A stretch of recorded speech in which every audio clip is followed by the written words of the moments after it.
Hello दोस्तों, नमस्कार। स्वागत है आपका फिर से नई वीडियो में। दोस्तों आज की वीडियो में हम देखने वाले फ्रांस की क्रांति की शुरुआत किन परिस्थितियों में हुई। तो चलिए दोस्तों देख लेते हैं कि फ्रांस की क्रांति की शुरुआत किन परिस्थितियों में हुई थी। तो दोस्तों फ्रांस की क्रांति के प्रमुख कारण निम्नलिखित थे। सबसे पहला है अत्याचारी तथा निरंकुश राजतंत्र। दोस्तों फ्रांस राज्य शासन का अध्यक्ष राजा होता था, जो पूर्णतः निरंकुश तथा अत्याचारी होता था। दोस्तों क्रांति के समय फ्रांस का शासक लुई 16वां था, जो दोस्तों जिद्दी, निरंकुश तथा दोस्तों राज्य कार्यों के प्रति उदासीन रहने वाला था। वह विलासी भी था। दोस्तों दूसरा कारण है शोचनीय आर्थिक दशा। दोस्तों लुई 16वें को धन की अधिक आवश्यकता होती थी, क्योंकि दोस्तों उसका जीवन विलासिता में डूबा रहता था। दोस्तों उसके राजमहल में हजारों अधिकारी थे जो कुछ नहीं करते थे, परंतु राजकोष से उन्हें धन प्राप्त होता था। दोस्तों शासक वर्ग जनता की आर्थिक कठिनाइयों की उपेक्षा करता था, जिससे उनमें रोष की भावना दिन प्रतिदिन बढ़ती गई। दोस्तों तीसरा कारण है दोषपूर्ण शासन व्यवस्था। दोस्तों फ्रांस की शासन व्यवस्था निरंकुश होने के साथ साथ दोषपूर्ण भी थी। दोस्तों राज्य के सभी प्रकार के कानून एक दूसरे के विरोधी थे।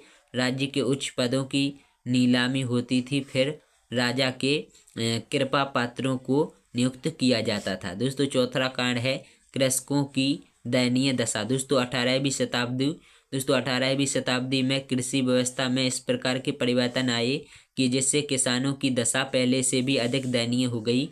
दोस्तों उन पर करों का अत्यधिक भार लाद दिया गया और दोस्तों उन्हें बेगार भी करनी पड़ती थी। दोस्तों वे जंगल से जलाने के लिए ना ईंधन ला सकते थे और न पशुओं को घास के मैदानों में चरा सकते थे। दोस्तों पांचवा कारण है नगर के मजदूर तथा दस्तकार। दोस्तों कृषकों की तरह फ्रांस के नगरों में निवास करने वाले मजदूरों की दशा भी अत्यंत हीन थी। दोस्तों उन्हें अत्यंत हीन प्राणी समझा जाता था।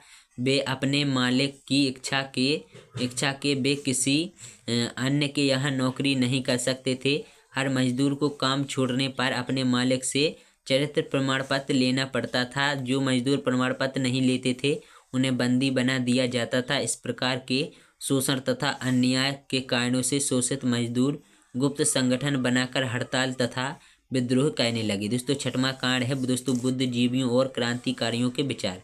दोस्तों किसी भी क्रांति को जन्म देने में बुद्धिजीवियों तथा क्रांतिकारियों का विशेष योगदान होता है। दोस्तों 18वीं शताब्दी में फ्रांस में अनेक क्रांतिकारी तथा विचारक हुए, दोस्तों जिन्होंने जनता का उचित ढंग से मार्गदर्शन कर उन्हें दोस्तों उनके अधिकारों का ज्ञान कराया तथा क्रांति की प्रेरणा दी।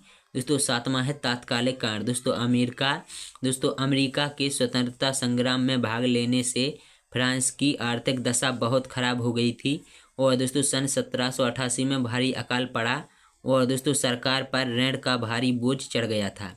दोस्तों कोष खाली हो गया और राजा ने समस्या को सुलझाने के लिए संसद का सत्र बुलाया। दोस्तों फ्रांस में संसद तो थी, किंतु उसका दोस्तों सत्र कभी नहीं बुलाया जाता था, किंतु अब राजा को विवश होकर उसका सत्र बुलाना पड़ा और दोस्तों फ्रांस की संसद स्टेटस दोस्तों जनरल कहलाती थी। दोस्तों मई सन 1789 में संसद का सत्र आरंभ हुआ और दोस्तों प्रारंभ में ही राजा तथा संसद के बीच झगड़ा हो गया। दोस्तों इन्हीं परिस्थितियों में पेरिस या दोस्तों फ्रांस की राजधानी की जनता ने बास्तील नाम के पुराने जेल खाने पर धावा बोल दिया और रक्षा करने वाले सैनिकों की हत्या कर दी और कैदियों को मुक्त कर दिया। दोस्तों जिससे इस प्रकार क्रांति आरंभ हो गई।